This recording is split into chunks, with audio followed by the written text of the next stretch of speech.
Doctor അഭിപ്രായത്തിൽ ഇപ്പോൾ സ്വന്തം മക്കൾ നമ്മൾ ഷോപ്പിന് പോകുമ്പോൾ ഓരോ കാര്യങ്ങൾ ചോദിക്കും, നമ്മളത് വാങ്ങി കൊടുക്കണോ, എവിടെ ലിമിറ്റ് ചെയ്യണമെന്നുള്ളത് ഡോക്ടർ അഭിപ്രായം എന്താ? ഇത് ശരിക്കും നമ്മൾ ഏറ്റവും കൂടുതൽ ചർച്ച ചെയ്യപ്പെടേണ്ട ഒരു ആശയമാണ്. ഞാൻ ഓരോ ഉദാഹരണങ്ങൾ വെച്ച് പറഞ്ഞുതരാം. ഈ മക്കൾക്ക് ചോദിക്കുന്നതെല്ലാം വാങ്ങിക്കൊടുത്താൽ എന്ത് സംഭവിക്കും എന്നുള്ളത്. ഇപ്പോൾ ഈ അടുത്ത് കേരളത്തിലൊരു വലിയ ബിസിനസ്മാന് അയാളുടെ +2 കഴിഞ്ഞ അല്ലെങ്കിൽ ഡിഗ്രിയിലേക്ക് കടന്ന മോന് ഒരു ഡിഫൻഡറോ അല്ലെങ്കിൽ അതിൻ്റെ ഹയർ വെർഷനോ കാറ് വാങ്ങിക്കൊടുത്തു.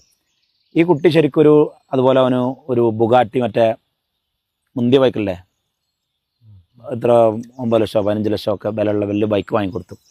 അപ്പോൾ ഈ കുട്ടി ഇപ്പോൾ ഒരു +2 ഡിഗ്രിക്ക് പഠിക്കുന്ന സമയത്ത് ഓന് ഉപയോഗിക്കേണ്ട കാറോ ഓന് ഉപയോഗിക്കേണ്ട വണ്ടിയല്ലത്. ഇതിന് സംഭവിക്കുക എന്താണെന്ന് വെച്ചാൽ, റീസെൻ്റ്ലി ആണ് വലിയൊരു സിനിമാ നടൻ്റെ മകനെ വലിയ കഞ്ചാവ് കേസിൽ പിടിച്ചത്. അപ്പോൾ ഓനും ഇവനൊക്കെ അനുഭവിക്കാൻ പോണ പ്രശ്നം സെയിമാണ്. അതായത് ഇവന് ജീവിതത്തിൽ എന്താണ് പറയുക, ഏറ്റവും വലിയ കാറ് ഓൾറെഡി അനുഭവിച്ചു കഴിഞ്ഞു, ഏറ്റവും വലിയ വീട് ഇവൻ അനുഭവിച്ചു കഴിഞ്ഞു, ഏറ്റവും നല്ല ഭക്ഷണം, വസ്ത്രം, പാർപ്പിടം ഒക്കെ അനുഭവിച്ചു കഴിഞ്ഞു. ഇനി ഇവൻ്റെ ജീവിതത്തിലേക്ക് നോക്കിയാൽ ഇവന് ഇനി ഒന്നും നേടാനോ അനുഭവിക്കാനോ ഇല്ലാത്ത, രാവിലെ എണീച്ചിട്ട് ഒന്നും ചെയ്യാനില്ലാത്തൊരു മനുഷ്യനായി, ലക്ഷ്യബോധമില്ലാത്തൊരു മനുഷ്യനായി മാറാം. അപ്പോൾ ഓന് രാവിലെ ബെഡിൽ നിന്ന് എണീക്കണമെങ്കിൽ 2 അടിക്കേണ്ടി വരുന്ന കോലം വരെയാണ്. അപ്പോൾ ഈ മക്കൾക്ക് എല്ലാം വാങ്ങിക്കൊടുക്കുകയും അതുപോലെ നമ്മുടെ സമ്പത്തൊക്കെ അവർക്ക് ബാക്കിയാക്കി പോവുകയും ചെയ്തു. ഇപ്പം നമ്മുടെ നാട്ടിൽ ഞാൻ അറിയുന്ന ഒരു ഹാജിയാരുണ്ട്. ഈ ഹാജിയാർ, നമ്മൾ അയാളെക്കുറിച്ച് പറയൽ തന്നെ, അയാളുടെ ഭൂമിയിലൂടെ അല്ലാതെ നടന്നിട്ടില്ല എന്നാണ്, അത്രയും പൈസക്കാരനാണ്. അപ്പോൾ അയാളെ മക്കൾ ആ ഭൂമിയിൽ എന്തായാലും പറയുക വിറ്റ് തിന്നറിഞ്ഞില്ലേ, വിറ്റ് തിന്ന് ജീവിച്ചു. മക്കൾ വിറ്റ് തിന്ന് ജീവിച്ചു.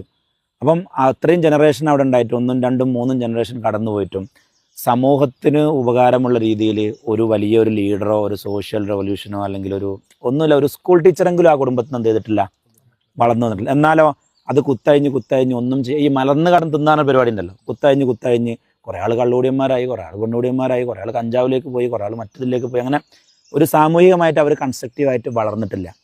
അപ്പോൾ എപ്പോഴും കുട്ടികൾക്ക് മിനിമൽ ഫെസിലിറ്റി, മിനിമൽ എന്താണ് പറയുക, പൊസഷൻസ് അങ്ങനെ ഉണ്ടല്ലോ, കാറ്, മറ്റത് സാധനങ്ങൾ, ഓരോ പ്രായത്തിലും they should earn their things.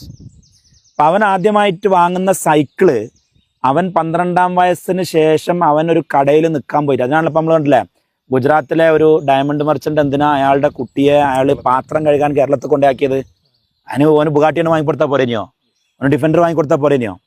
അപ്പോൾ ഓൻ ആ കടയിൽ ജോലി ചെയ്തിട്ട് അവന് 1000 രൂപ ഡെയിലി കൂലി കിട്ടിയിട്ട് അല്ലെങ്കിൽ 800 കൂലി കിട്ടിയിട്ട് അത് ഒരു കൂട്ടിയിട്ട് ഓൻ 24,000ൻ്റെ സൈക്കിൾ വാങ്ങണം.